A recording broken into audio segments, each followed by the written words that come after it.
On y va. J'ai le droit à 25 minutes 46. Très bien.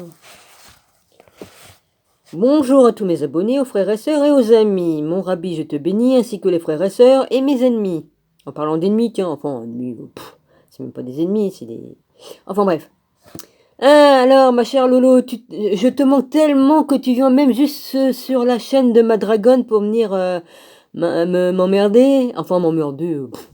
Ah, je te manque tant que ça, ma chérie. Oh bah dis donc. Hein, puis il y a une certaine Marie qui est venue m'insulter là-bas avant. Hein, elle a dit que j'étais une profonde débile. Oh, puis tu lui as répondu, ah, elle est méchante et tout ça. Oh, dis donc, Lolo, Roussel, qui ne font qu'un.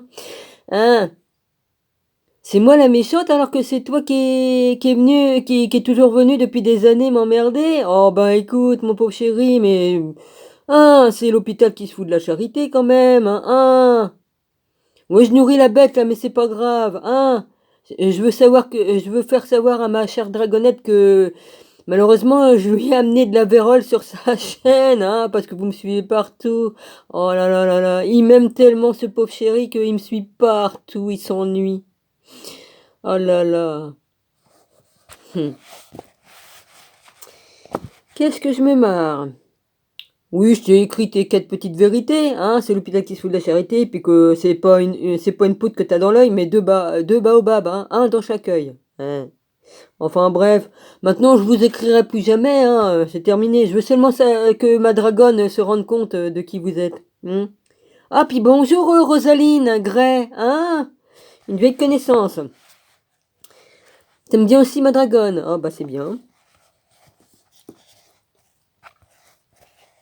Voilà, tout est dit, en 10 secondes.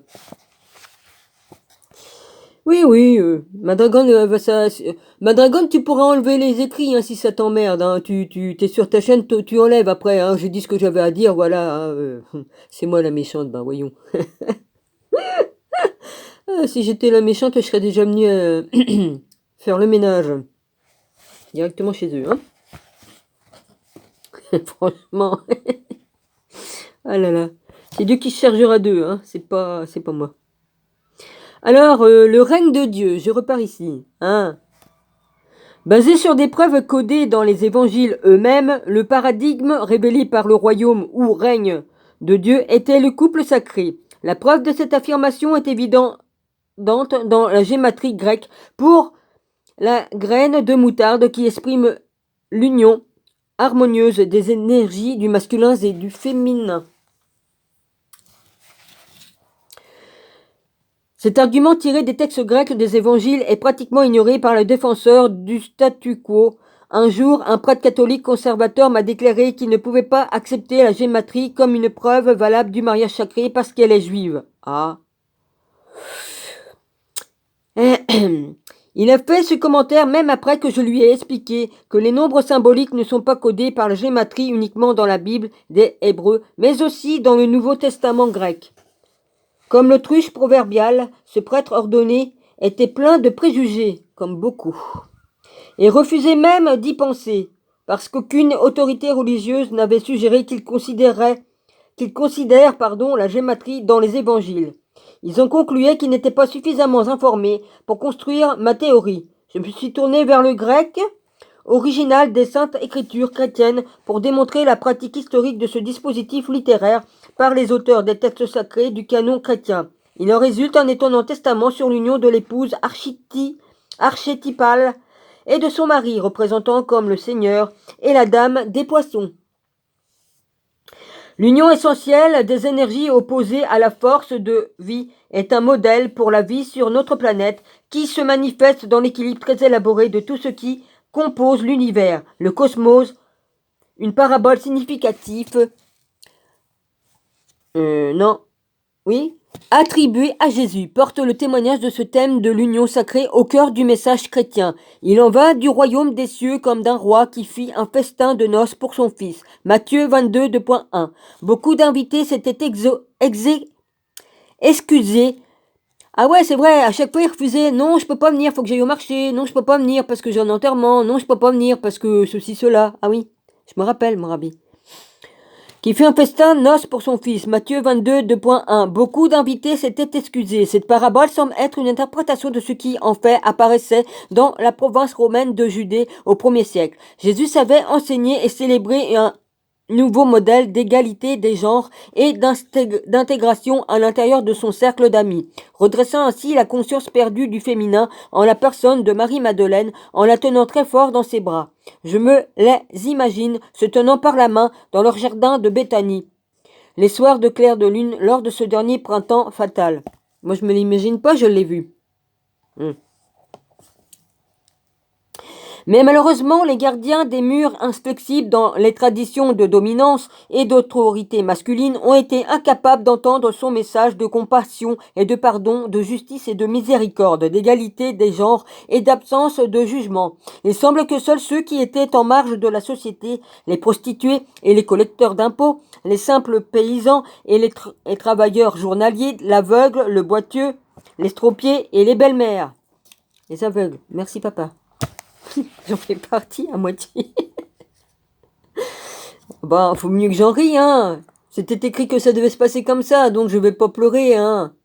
Il y a pire. Il y en a qui n'ont pas de bras, pas de jambes, hein. Donc moi je me console dans mon problème. C'est pas grave. Et les travailleurs journaliers, l'aveugle, le boiteux, l'estropié et les belles-mères étaient attirés par la promesse du règne de Dieu dont il disait qu'il était déjà parmi nous et en nous. Une grande vérité.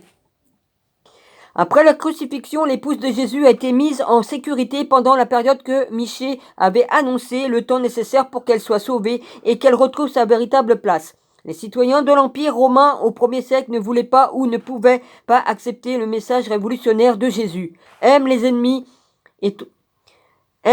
ennemis et ton voisin. C'est pas trop facile d'aimer mon voisin. Hein. Non. Je l'ai dit dans l'autre vidéo, c'est comme si on me dirait d'aller embrasser Satan. Hein. Non. Excuse-moi. Je dis pas que j'y donnerai pas à manger et à boire, mais... non. Excuse-moi Jésus, hein, il y a des limites quand même. Hein. Lui, il voulait faire... Bon. Non. Il a des mauvaises intentions envers ma personne. Hein. Mais je lui donnerai quand même à manger et à boire. Il m'a porté du pain comme j'avais faim. Mais lui, il avait une autre idée derrière la tête. Il voulait me présenter un autre pain. Hein. Enfin bon, vous m'avez compris. Hein. Aime tes ennemis et ton voisin comme toi-même. Sois généreux, pardonne et aime sans condition. Pendant les générations. Lui, c'est faire la charité, il faut payer en nature. Et il a rêvé ce jour-là, le pauvre chéri. Ouais. Vaut mieux que je rigole parce que là, j'ai besoin de rigoler, ça fait du bien. Parce que là, franchement, j'en ai plein le cul de voir les cons. Les cons qui... Enfin, de rencontrer tout le temps les mêmes cons sur mon chemin. J'en ai ras-le-molle. Ils ont pas de cervelle et puis ils me traitent de... Ah là là, enfin bref, c'est pas grave. Ah, c'est celui qui dit, hein, il n'y a pas... Hein. Moi, je discrimine, mais franchement... Aïe. Ah oui, je suis une débile profonde, bah que voulez-vous, hein, c'est pas de ma faute, hein. Je suis tombée sur la tête peut-être sans le savoir. Ouais, ça peut arriver à n'importe qui de devenir débile, hein. Tu prends un coup à la tête, tu perds la raison, hein. Ou tu peux prendre la foudre sur ta gueule, vas-y, bim boum, hein, vas-y, oh bah il devient tout gaga le mec, oh bah merde. Ah oui, on sait jamais, faut jamais se moquer des gens, on sait pas ce qui peut arriver. Et... excusez-moi, qui ont suivi la voie de l'épouse a été réduite au silence et le message égalitaire d'origine de Jésus a été détourné, puis il s'est établi plus tard chez les héritiers apparents de l'Empire romain. Le Vatican et son pontife Maximus, un titre autrefois porté par l'empereur romain, avec de tragiques répercussions pour le monde entier, qui ne sont hélas pas encore terminés. Nous récoltons ce que nous semons. Amen, amen. Tu fais le mal, tu reçois le mal, et tu fais le bien, tu reçois le bien. Je vous souhaite bonne chance, les PN, qui me suivent partout, là, et puis que... Ouilala. Mais bon, j'ai assez averti, hein. Un homme averti en vaut deux, mais vous... bon, enfin bref, c'est pas grave, hein. Ils sont sourds et aveugles. Bah, c'est obligé, ils n'ont pas d'esprit, ni d'âme, ni de cœur, donc ils n'entendent rien. Ils se prennent pour des dieux. Nous, on est des saints, nous. Ah oui, c'est l'autre qui est la méchante. Bah, vous devriez être au ciel déjà, les mecs. Hein? Ouais. Ouais, Lolo, Lolo Fora, bah, je m'en fous, je dis ton nom. De toute façon, c'est pas ton vrai nom. Tu devrais être au ciel, hein, Roussel? Tu devrais être au ciel, t'es un saint, toi. Bah oui, c'est moi la méchante. C'est toi, t'es un saint, voyons. Ouh là là. Aïe, aïe, aïe, aïe, aïe. Oh, mais c'est la dernière fois que je nourris la bête, hein. De toute façon, la bête, elle me fait pas peur, j'en ai rien à branler, hein. Excusez-moi du gros mot branler. J'en ai rien à faire. Pardonne-moi, papa. Eh, hein, franchement. Non, non, je nourris pas la bête, vraiment, vraiment, là, parce que je me fous de sa gueule. Oui, je le dis carrément. Ce qui a été semé au second et au troisième siècle du premier millénaire chrétien a été une civilisation organisée sur le modèle hiérarchique de Logos, la pyramide qui a intégré le principe des feux, Pyr, alors P-Y-R,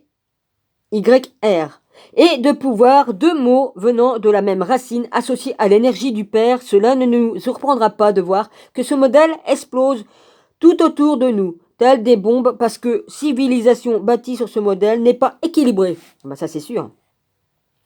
La tentative de Jésus pour apaiser ces scissions a été désavouée lorsque les architectes du christianisme ont rejeté la pierre angulaire de sa mission.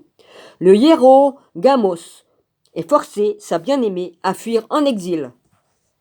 Bah oui, hein, il faut le yin et le yang, il faut le bien et le mal, il faut... Enfin, je me comprends, hein, sur la terre, là, je parle, Seigneur. Hein, bon, il faut un équilibre, il faut le mâle et la femelle, il y a pas, on peut pas créer sans femelle ni mâle, hein, un mâle tout seul, il fera jamais un bébé. Puis une femelle toute seule, bon, à condition d'aller dans un hôpital, on te met une paillette et puis vas-y, mais bon, c'est pas naturel, ça, hein. Voilà, t'es marié, tu fais un bébé avec ton mari, c'est quand même mieux, non? Il me semble.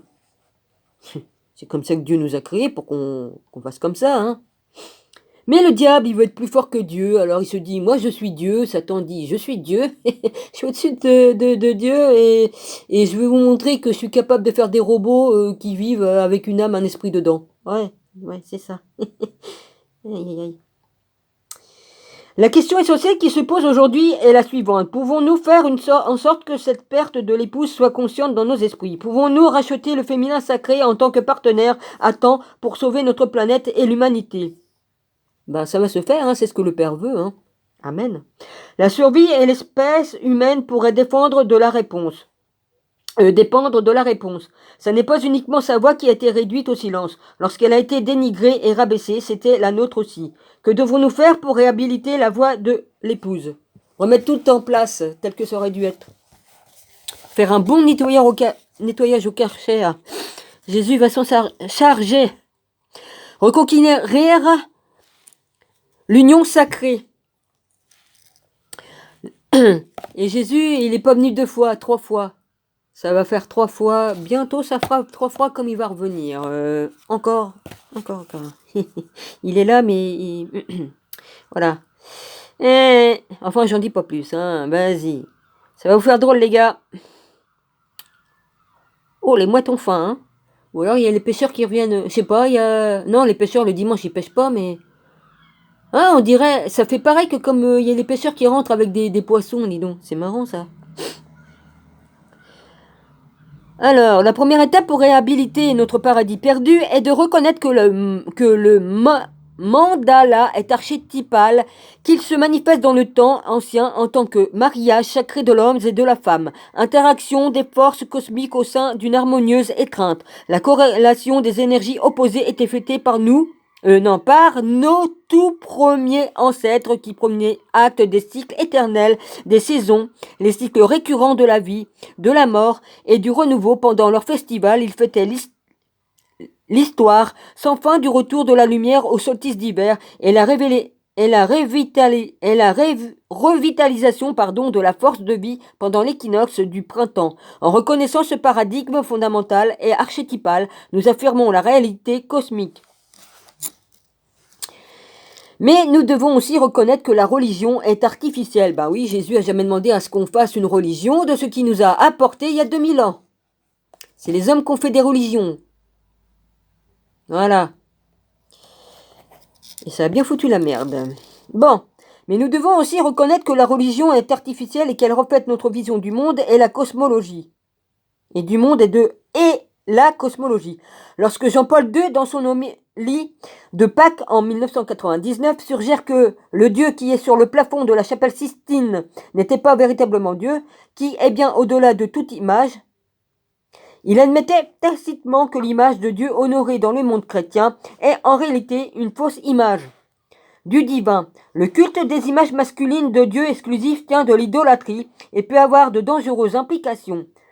Ça n'est pas dangereux parce que cela porte offense à un Dieu passionné et jaloux, mais parce que le principe masculin représenté dans une image masculine exclusive de Dieu se concrétise sur terre sous forme d'une préférence pour les mâles, qu'il s'agisse des garçons lors de leur naissance, mais aussi des attitudes masculines, des volontés et des désirs. La tendance de la société est de s'orienter vers l'action, d'être intellectuel et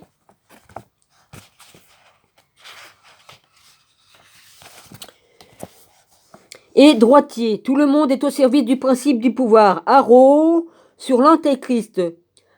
L'artistique et intuitif sont proscrits et les rivières d'eau courante, inspiration et mysticisme sont à sec. Les jardins sont en friche.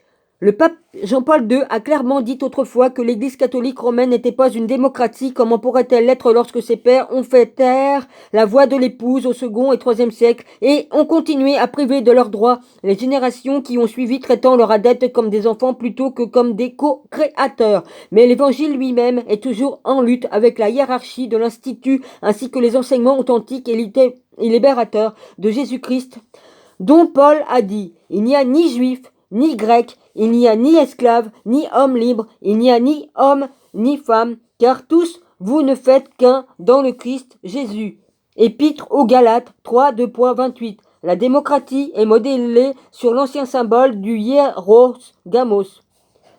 Là, après, ils mettent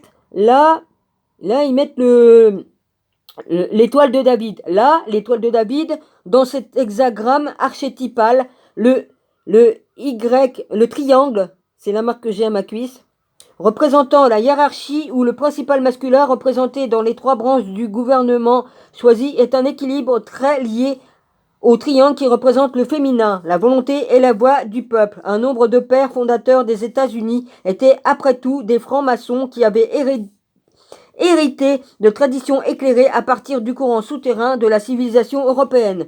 Ils se sont acquis du triangle, car ils se sont acquis de l'œil qui voit tout. Ils ont mis tout ça dans le triangle, alors que normalement le triangle ça représente, je l'ai vu, une photo je vous montrerai dans une vidéo. Ça fait un triangle comme ça qui entoure la tête du père. Et puis l'œil qui voit tout, ils l'ont pris, c'est l'œil là, puis il y a la couronne, tout ça là, tout ça, ils se sont acquis de tout ça, pris pour eux, mais pour faire le mal. Voilà, ils ont tout inversé, ils font le mal. Ouais. Sacrilège qu'ils ont fait. La guérison des nations. On me demande souvent à quelle conclusion je suis arrivée après 30 ans consacrés à la réhabilitation de l'épouse aux yeux des chrétiens. Ma réponse est suivante. Voilà pourquoi je peux prouver qui j'étais, et puis pour beaucoup d'autres choses. Ce n'est pas grave pour toutes les révélations que j'ai eues par le Père, par le Fils. Voilà. Ma réponse est la suivante. Si le rabbin juif Jésus n'était pas marié, il aurait dû l'être. Des preuves considérables dans les évangiles eux-mêmes confirment son mariage au sens propre, historique et physique, parce que le mariage était une obligation fondamentale dans le judaïsme à laquelle on renonçait rarement. Sa femme est clairement identifiée dans les évangiles en vertu de son onction lors du banquet et de leur étreinte dans le jardin près de la tombe. Mais la réponse à cette question est de loin plus importante sur le plan métaphysique. Représenter un Dieu célibataire, créé, in extremis, une famille dysfonctionnelle dans la christianisme, le modèle d'une véritable association et d'égalité a été trop longtemps nié. L'épouse a été dépouillée de ses vêtements et envoyée en exil. On l'a fait taire et sa belle-mère a pris sa place près du trône céleste à la droite de son fils. De nombreux tableaux du Moyen-Âge qui vont dans ce sens montrent Jésus couronnant sa mère, tandis que Marie-Madeleine est agenouillée à leurs pieds, serrant toujours contre elle le symbole archétypal de l'onction nuptiale, le pot d'albâtre. nos contes de fées, Blanche-Neige, Cendrillon, la Belle au bois dormant et la petite sirène nous montrent la face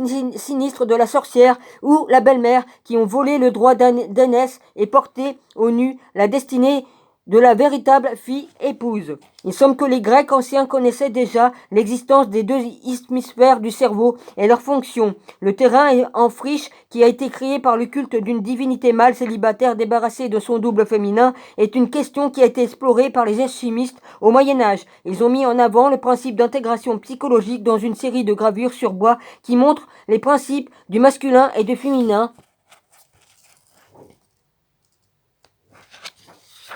Voilà, là où j'ai posé, c'est là où j'ai posé le Saint-Esprit et dans l'autre vidéo, le Saint-Esprit et le soleil sous le pied de Jésus. C'est la réponse qu'il m'a donnée et il a fait en sorte que je trouve les médailles quelques temps avant et je lis le livre et je tombe là-dessus. Il n'y a pas de hasard. Voilà. Hein, il y a pas de hasard. Il n'y a pas de hasard. Hein. Le Saint-Esprit et le soleil. Hein. Voilà. Je ne mens pas. J'ai toujours dit toute vérité. Alors, j'en suis à 21, j'ai encore du temps. Rapport approprié dans la série. Le rosaire des philosophes qui date du XVIe siècle, l'union sacrée des principes opposés est représentée par un roi qui tend sa main gauche vers celle d'une reine correspondant à l'interaction entre le cerveau gauche, logos, et le cerveau droit, eros. E-R-O-S. Figure 7.2, extrait d'une série de 20 gravures sur bois qui ont été pour la première fois imprimées dans le second volume de l'Alchimia Opuscula. Complura Veterum Philosophorum Frankfurt 1550, qui représente le mariage alchimique du soleil et de la lune. La série de gravures sur bois se termine par le mariage des deux personnes et la rencontre finale en une seule personne androgyne expliquée par le principe de Carl Jung d'intégration souhaitée de Logos et d'Eros. Oui, on dit comme on veut.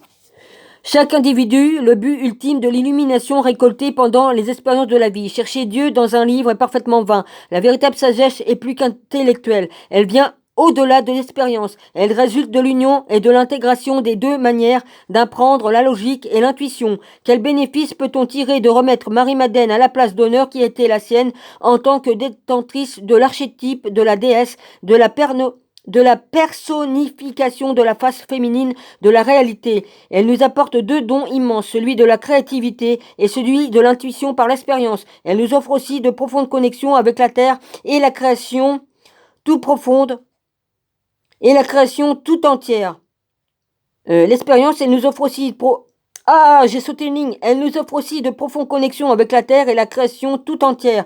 Le divin féminin comprend, tolère et accepte la diversité. Elle nous encourage à vivre de manière authentique et être à l'écoute de nos émotions, à faire preuve de passion et de compassion, à être sensible aux besoins des autres, à prendre en compte leurs désirs même avec la volonté d'écouter le plus rare de tous les dons et à échanger avec les autres, avec le cœur, dans une société qui est profondément dualistique. Nous savons bien que les stéréotypes sont dangereux et destructeurs. Apprendre à nos fils à ne pas pleurer et décourager nos filles d'étudier les maths sont des contraintes graves au niveau de psychisme. Nous nous emparons peu à peu de la signification de la recherche psychologique de Carl Jung, confirmant ainsi que nous sommes tous, à la fois hommes et femmes, formés dans l'image de Dieu et que chacun de nous doit faire ses propres choix fondés avec un peu de chance sur ses convictions profondes et mettre des stéréotypes selon le genre et endoctriner en faisant apprendre le catéchisme par cœur ne nourrit pas l'âme, non. Je suis bien heureuse, Seigneur, que tu as permis que je commence à étudier à l'âge de 10 ans. Pour me préparer à tout cela. Merci Seigneur. Il n'y a pas de hasard dans la vie, hein, Seigneur Jésus. Ouais. En envoyant Marie-Madeleine à la porteuse archétypale de la couleur rouge et la représentante des liens avec le chair et le sang de l'espèce humaine en exil, les pères chrétiens se sont délibérément dissociés de la terre et de la chair, mais en conservant le principe important selon lequel ce qui est réprimé devient destructeur. La société occidentale est encore plus matérialiste et dissociée de la véritable féminité. Bouche bée ou amour inconditionnel exprimé par le mysticisme mysticisme et les rapports compatissants avec les autres. Ces éléments étaient à l'origine l'âme essentielle de l'Évangile. Amen et Amen. Aujourd'hui, une énorme vague de curiosité a grandi par rapport à la partie féminine de la création. Elle s'est manifestée dans les programmes d'études des femmes, dans les universités du monde entier, dans l'arrivée des femmes dans les gouvernements, ainsi qu'au sein du clergé de certaines confessions chrétiennes. Cette impulsion est également évidente dans l'intérêt renouvelé pour tout ce qui touche au spirituel, au mysticisme, l'aide aux autres, et la simplicité. Mais y a-t-il une volonté grandissante d'écouter, d'être présent auprès de ceux qui souffrent, de consoler celui qui est éploré et de le réconforter, de travailler pour une meilleure justice? Là aussi, il s'agit de manifestations du féminin sacré. Amen. Les héros de Dieu, le mot magnanime ou magnanime comporte la racine mag, grande dame ou grande mère. Peu à peu, au cours des 2 dernières générations, les voix des femmes sont devenues plus fortes.